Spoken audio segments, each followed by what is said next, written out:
Good day, everyone. Before we start, allow me first to introduce myself. By the way, I am Jodeline Crodua, and today I will be discussing an interesting topic together with Miss Andrea TORMIS, where we are going to discuss the Mandaya Tribe, one of the indigenous group in the Philippines. So, the Mandaya are known for their rich culture, traditions, and deep connection to nature. But before we dive into their way of life, let's first understand the meaning behind their name. So, the Mandaya are an indigenous ethnic group in the Philippines where their name itself reflects their identity and origin. So, the name Mandaya comes from Man meaning first and then Daya meaning upstream or upland. So, this translates to the first people upstream were referring to their early settlement in the highland and river banks. So the Mandaya are the ethnic tribe of Davao Oriental, particularly in the southeastern part of the Philippines. So they can also be found in some parts of Surigao del Sur. Here, you can see a map of the Philippines showing the southeastern areas of Davao Oriental and Surigao del Sur, where the Mandaya tribes resides. So this region are known for their mountainous and forest landscapes. Then the origin of the Mandaya people can be tracked back to early Indonesian immigrants who arrived in the Philippines between 300 and 500 BC. So these immigrants intermarried with native women, giving rise to the Manobo of eastern Mindanao.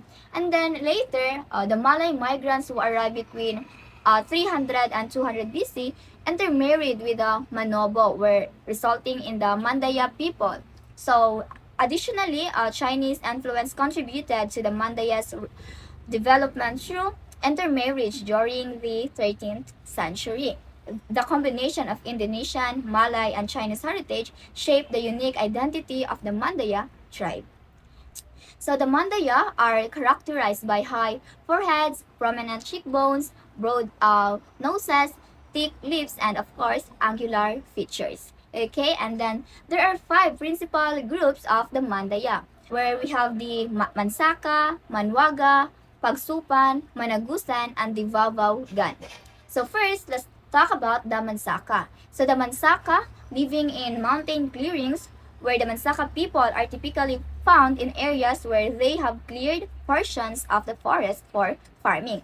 And the next, we have the Manwaga, where the Manwaga live in forest mountain areas where they maintain a close relationship, of course, with nature. And then the third one is Pagsupan, where the Pagsupan group resides along the swampy banks of the Tagum. And fourth, we have the Managusan. So the Managusan living near the water, and then the Managusan people focus on activities like fishing and farming with rice and other aquatic resources, where it play a significant role in their daily life. And then last but not the least is we have the Divawao Gun, where the Divawao Gun found in the southern and western part of Compostela Valley. So their group is known for their agricultural practices, where as well as their cultural traditions that are closely tied to the land they occupy. Let's proceed with agricultural and livelihood of Mandaya. So first, they have the kaingin farming, where the kaingin farming, the Mandaya practice slash and burn. So slash and burn agriculture, where they clear land by cutting and burning vegetation and then use it for farming for a few years before moving to a new area.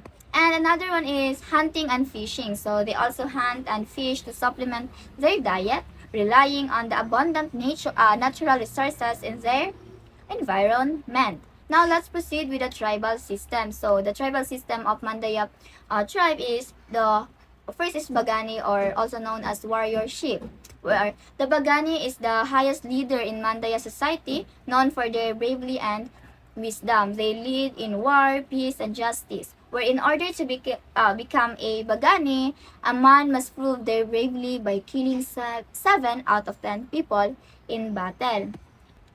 And then they also have the elders, where elders also called Dato or Lakay, where the Dato or lakay are responsible for making important decisions, resolving conflicts, and keeping cultural traditions. Okay, and last but not the least is the ordinary members, where the ordinary members are the people in the tribe, where of course they're ordinary who focus on farming, hunting, and fishing. And of course they follow the guidance of the Bagani and the elders. So now let's proceed with the family structure. So there are two family structures of Mandaya tribe, where first is nuclear family, where the nuclear family is the Mandaya culture, where it consists of the parents and their children. So this is similar to the typical family structure seen in many cultures, where the focus is on the immediate family unit. Okay, then the second one is the polygynous family, where in a polygynous family, a man has two or more wives, each of whom has their own set of children, and then this structure reflects a form of family organization that involves multiple partners within one household within the distinct roles for each wife and their respective children.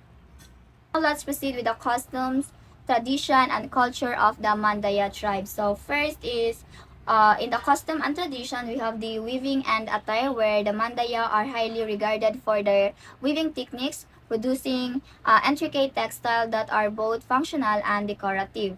So they have the dagmay, where it is a woven cloth used for various purposes, and then they also have the suwa, where it is a traditional skirt worn by Mandaya women, often showcasing vibrant patterns and design. And then the Mandaya women wear also a colorful dress adorned with beads and intricate design. And then for their music and dance, the traditional music and dance hold a central role in Bandaya culture, often accompanying important events and ceremonies. Next is the rituals and ceremonies, where the Mandaya engage in several rituals and ceremonies that are deeply rooted in their belief system and costumes. So they have the Harvest Festival, where celebrating the abundance of crops and giving thanks. And then they also have the healing rituals, where performed to bring health and well-being of the community. And next is the rites of passage, where the ceremonies marking significant life transitions such as birth, adulthood, and the marriage. That's end with my part. I will now give the floor to Miss Andrea Tormis. I hope you learned something. And now, let's proceed to the materials of Mandaya's culture. In terms with their community structure, they have close-knit villages where they are composed of small villages and mountains and rivers. And these villages are made up of cluster families, and their communal activities includes farming, hunting, and fishing, which they normally do in planting and harvest seasons. In addition to that, they are also famous with their indigenous house, which what we call bahay kubo. So in terms with their bahay kubo, the materials for their bahay kubo composed of bamboo, nipa palm, and kugan grass. And these materials do actually provide natural insulation that are well suited to their tropical climate. In terms with the design as well for the Bahay Kubo, it is elevated on stilts to protect them against from flooding and pest. Inside the house, the design for the Bahay Kubo, it is actually an open space divided by curtains for dining area, sleeping area, and other spaces for communal activities. And lastly, the design actually symbolizes their connection to the nature and spiritual beliefs. So that's actually their, common house of like Mandaya tribe. They do really have the Bahay Kubo. And now, let's proceed as well with their clothing. In terms with their clothing, tribal attires and costumes, they're actually known with their hand-woven cloth made by abaca, fiber that shows patterns and designs often depicting nature and spiritual symbols. So for their men's attire, they actually wear a long sleeve shirt and pants made from dagmay. So for the shirt, it is actually more beadwork and embroidery, while the pants are like plain but feature decorated elements. For women's attire, they actually wear a blouse known as saya paired with a skirt which they call patadyong. Blouse adorned with embroidery as well and beads, and the skirt made from colorful woven fabric. So both men and women actually have beadworks in their suit and accessories that add to the overall aesthetic of the attire. So Mandaya actually also has special costumes such as ceremonial attire. In ceremonial attire, it is actually more colorful than the usual one. It actually includes additional accessories and headdresses.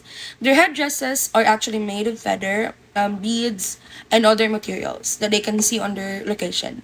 This is only worn during rituals, dances, and other cultural performances. And now, let's have their handicrafts. So they have actually basket and mats that they have made from bamboo, rattan, and pandan leaves. And their handicrafts actually have symbolic meanings. It may represent nature, spiritual beliefs, and cultural identity. These skills are passed down through generations, and it actually plays a role in their local economy, with many Mandaya artisans selling their products just to support their families. And now let's talk all about their songs, dances, and rituals.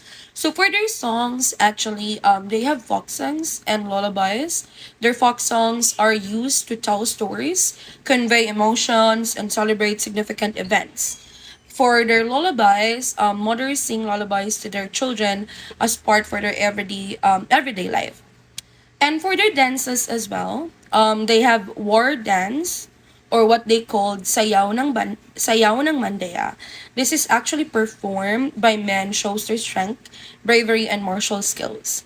The other one is what we call courtship dance. It is actually performed by young men and women to express romantic interest and admiration. Lastly, they do have this what we call festival dance. In festival dance, it is during festivals and celebrations, of course. This is accompanied by musics played on the traditional instruments such as kudlong and kubing. In terms with their rituals, the Bailan or the priestess conduct healing rituals to cure illness and ailments. In terms with their harvest ritual, they do have this one as well, before and after harvest.